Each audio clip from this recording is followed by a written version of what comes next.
Welcome back to our channel, Odeki. This video is an entire run-through of the second arc of Berserk, the Brand arc. Please subscribe and let us begin. The chapter begins with us following a white dove flying over some snowy mountain-lined forests. Puck is riding the dove. The dove lands on a branch. Flap flap. Dismounting, Puck says thanks Mr. to the dove. Looking over a forest path, Puck says to himself, that's funny. I was sure he was going in this direction. How could I lose him if this is the only path? Oh well. Maybe wolves ate him or something. Suddenly, the branches snap under the weight of something. Wah! A metal hand is pressed against the ground. Puck looks up to see a man holding his metal arm covered in blood. Guts, says Puck, cheerfully. Guts is alarmed, and says you again. In response, hey, how ya doing? Guts is clearly in a lot of pain since his fight with the Baron. An excited Puck flickers around, asking what happened to you? Did wolves attack you? Uh-oh. Those wounds from before are opening up again. For some reason, every time we meet, you're all torn up. Want me to heal you again? Guts is very annoyed. He grabs Puck by the wings, and says, hey Bug, what are you doing here? Puck reminds him the name's Puck, try not to forget it. Unamused, Guts stares at Puck intensely. Well, the thing is, Puck continues. It's interesting. All this monster stuff. It's the kind of thing you only hear about in myths or epic poems, but you're it. The real deal. Is this more of that elven sense of duty? Nah, I figured if I hung around you, I'd get to see all sorts of neat things, says Puck. Guts, seemingly displeased, throws Puck into a puddle. Blah. Wah. What you do that for? Sorry, but I'm in no mood to keep any pets. Who said I wanted to be your pet? And one more thing, I don't like elves, and I don't like you. Guts sneers. Boo, but why? Puck protests. Because you're weak. It pisses me off when I see weaklings. I feel like I wanna crush them. They can't do a thing on their own. All they ever do is talk and buzz around people like flies. Makes me wanna squash 'em. Puck is speechless. Guts splashes them with the puddle. Guts walks away sneering. Puck yells Kissima, and is very moist.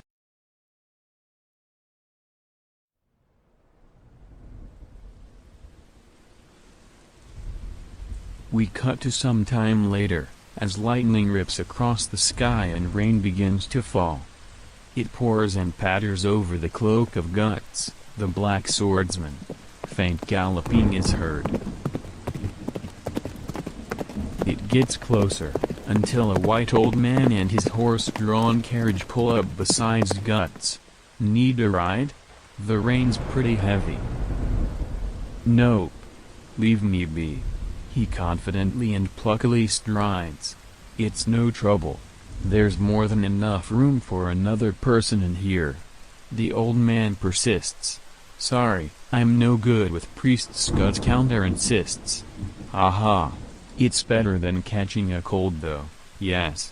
The old man jokes, as a white girl appears behind him. Guts pauses as the rain continues to pour and drip off him. I'm telling you this for your own good. I'm being pursued by evil spirits. A legion of them. Caught off guard momentarily, the old man presumes wahaha. That's quite the affliction. But don't worry my friend. I have God on my side. Not to mention a lucky spirit. Spirit? Guts questions. Puck, in their dazzling blue glory, appears behind the white girl making a very funny and wacky face. The old man insists further. Come on, get on, get on. Guts exhales and thinks to himself, well, why not? Like a total edgelord, he thinks, what do I care if something happens to them?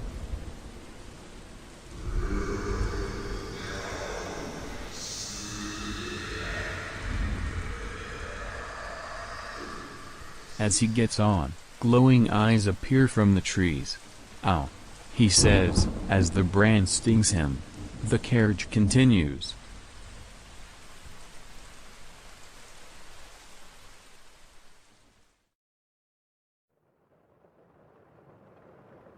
Guts sits and dries himself with a cloth in awkward silence with Puck. "What? I was here first. So you got no right to complain this time." Guts throws the wet cloth at Puck. "Wah!" The girl appears with a skin. Have some if you'd like. It's homemade wine, it'll warm you up." She courtesies. Guts takes a fat swig whilst not breaking eye contact at all. "Oh, me too. Me too," begs Puck. Gatsu tosses the wineskin right on him. "Those awful wounds, what happened?" she asks Guts. "Like I said, evil spirits are after me." "That can't be true, can it?" she asks, as Puck deep throats the wineskin. Hey, don't frighten my daughter too much," says the old bloke. "By the way, is that some sort of sword?" he asks about the sword that better resembles a heap of raw iron. "Nah, I use it for my cooking," Guts replies. "It looks like you could cut a horse in half with that thing." Puck banters, "Why not just open up a roadside grill? You can earn the better living that way, you bum." Gatsu banters back by kicking Puck over.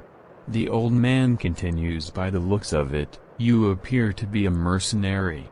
Is that what you are?" Being vague and edgy, Guts replies, "Well, something like that. Live by the sword, die by the sword. I don't have much respect for that profession, killing other people for a living." Guts snaps back, "That's why I don't like priests." "Please don't say that," says the priest. "My nephew also chose to live by the sword and left home as soon as he could. 5 years ago he lost his life on a battlefield. Just some lowly soldier with no name. If he were alive today, he'd probably have his own family by now. He could have enjoyed the simple pleasures of life. How foolish of him." Guts contemplates silently for a moment. What's wrong with that? He died doing what he wanted, no matter what, right? I bet he was happy.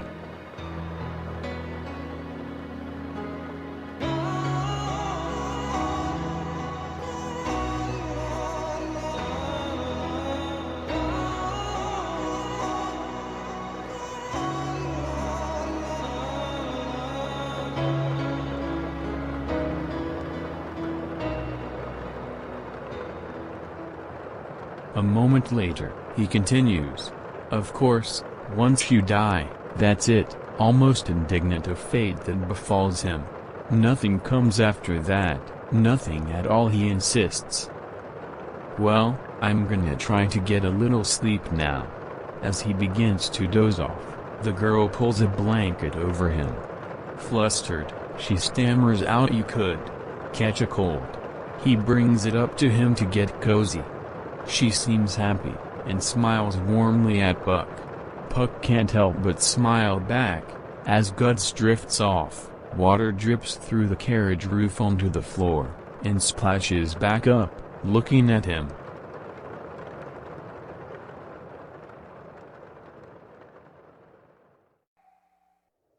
We continue with Guts in a spooky nightmarish stone corridor, wading through shin-high water.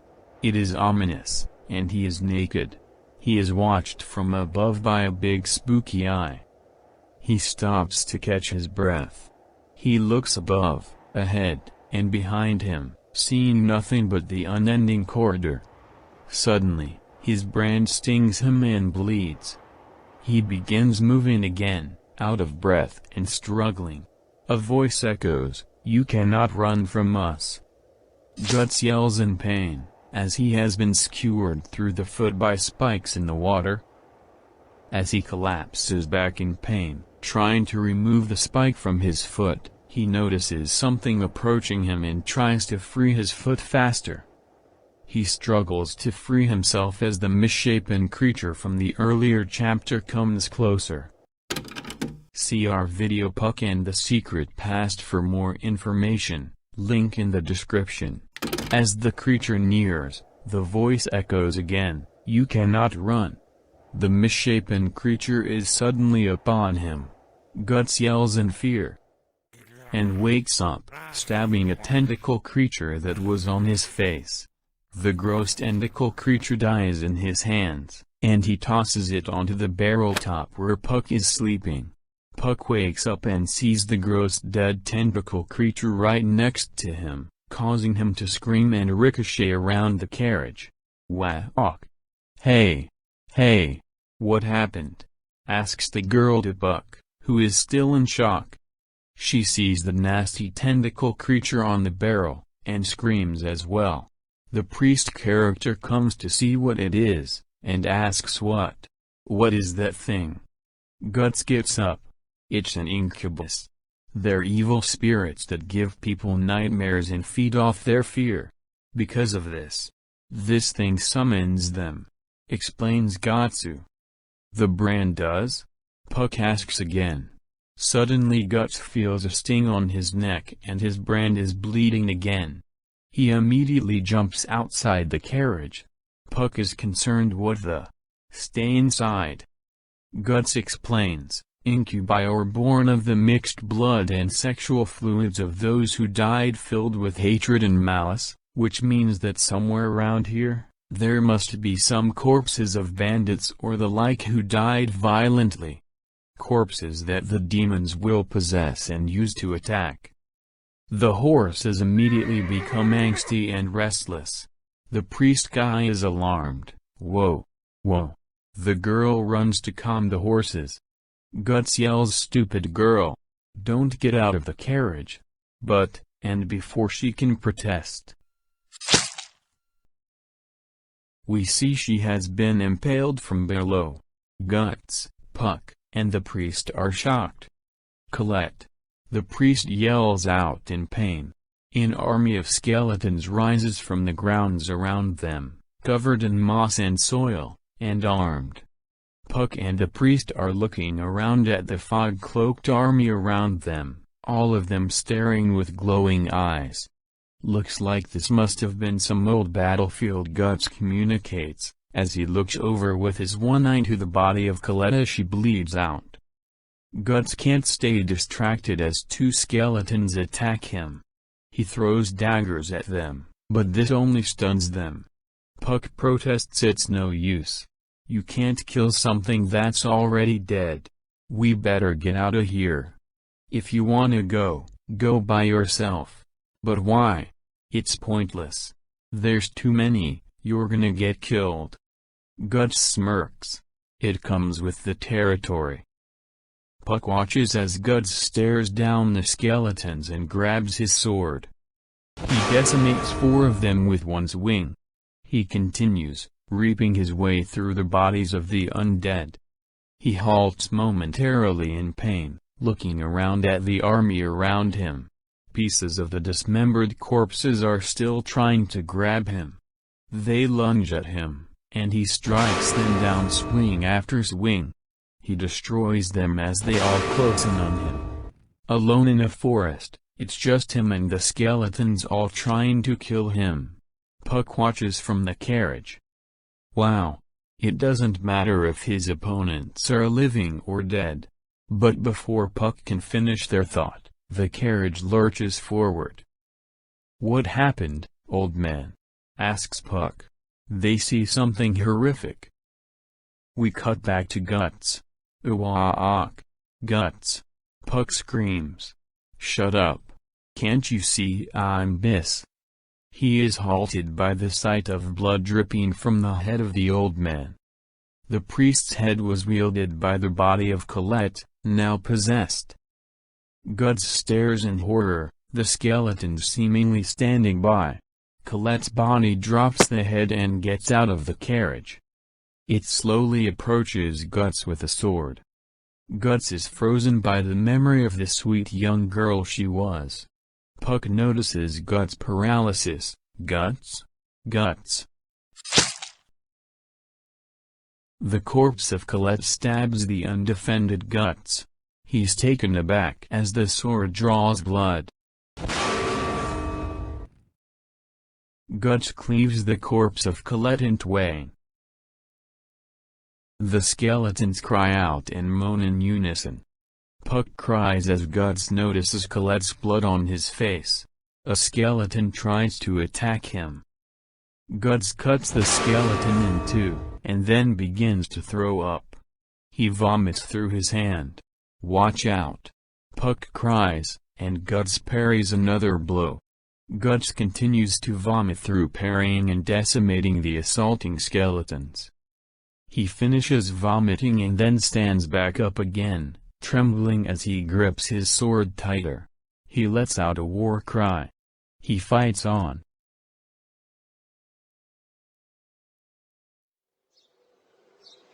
Dawn breaks onto Puck, sitting in a tree. They're overlooking Guts, standing in a field of scattered bones. He is catching his breath, leaning on the sword. The evil spirits, caught in sunlight, begin to abandon their skeletal vessels. Puck approaches Guts. "I guess it's all over," as they both look over at the top half of Colette's body. It goes limp. Puck reassures Guts, "It wasn't your fault." Guts begins laughing. "Ha ha ha ha ha. Ha ha. Yeah, that's true. You're absolutely right. Like I said, anyone who gets killed 'cause they got caught up in someone else's fight is a small fry. If they can't live their life freely, they're better off dead." Edgelord Guts continues, "Those two didn't have the strength to protect themselves from a walking disaster like me. That's all there is to it. If you're always worried about crushing the ants beneath you, you won't be able to walk." Puck is understandably speechless. Suddenly, Guts' laughs echo back and ominous sound echoes around them. "What's that?" asks Puck. The evil spirits taunt Guts, mirroring his disdainful laughter. "It's useless. You cannot run from us. Wherever you go, we will find you. We are always watching you. You belong to me. You are ours. So long as you have the brand, you cannot run from us." Guts cocks his arm. "Wherever you are, you belong to us. Your anger, your sadness, your pain." "Shut up," says Guts. "Even your fear, all of them belong to us." "Shut up," says Guts, and he pulls on his metal arm. It fires into the air above him, the recoil driving his feet through the ground. He whirls around, walking off in silence. "Guts," Puck calls sympathetically. They look around at the ground littered with corpses. This is the world Guts lives in, Puck thinks to himself. They finally flutter after Guts, joining the black swordsman in his stride.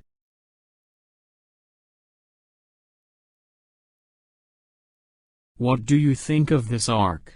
Comment down your opinion below. Special thanks to all of our subscribers and you, the viewer. We really appreciate your help. If you would like to support our channel, please subscribe to our Patreon, Odeki. We will put a link in the description below. Remember to share with your friends. Smiley face. Lastly, we would like to recommend purchasing the official release. By buying, you can contribute to the author's estate and help us in our endeavors to review. Please subscribe and see you next time.